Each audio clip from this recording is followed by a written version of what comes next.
अस्सलाम वालेकुम बच्चों। आज जुमा 22 जनवरी सन 2021 तेज़ गाम में हमने एक जुमले के जवाबात कर चुके। आज हम करने जा रहे हैं मुख्तसर जवाब।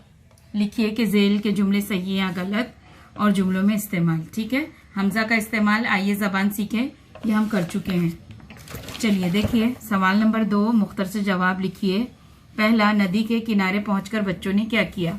जवाब, नदी के किनारे पहुंचकर बच्चों ने दरख्तों की छांव में बैठकर मिल बांटकर खाना खाया, झरने से पानी पिया और टोलियां बनाकर मुख्तलिफ खेल खेलने में मशगूल हो गए। दूसरा, आसिफ अलग थलग क्यों रहता था? जवाब, जमात के बच्चे आसिफ को दुबला पतला होने की वजह से छेड़ते थे। इसी छेड़छाड़ की वजह से आसिफ सब बच्चों से अलग थलग रहता था। तीसरा, मास्टर साहब ने मुकाबला क्यों करवाया? जवाब, दूसरे बच्चे भी आसिफ के साथ मिलजुल कर खेलने कूदने लगे और उसे छेड़ने से बाज आ जाएं, इसलिए मास्टर साहब ने दौड़ का मुकाबला करवाया। लिखिए कि ज़ेल के जुमले सही या गलत। पहला, चारों जमात के बच्चे सैर के लिए आए थे। सही। बच्चे अपने बस्ते भी साथ लाए थे। गलत। हामिद ने मास्टर साहब से आसिफ की शिकायत की। गलत। देखो वो सामने दरिया देख रहे हो। गलत। सब बच्चे जोश में आ गए और फौरन लड़ने के लिए तैयार हो गए। गलत। सबसे आखिर में हामिद आया। सही।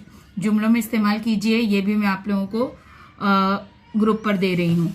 तो आज आपको क्या करना है, ये तमाम सवाल जवाबात और किताब का काम लिखकर ग्रुप पर सेंड करना है। ठीक है बेटा, चलिए।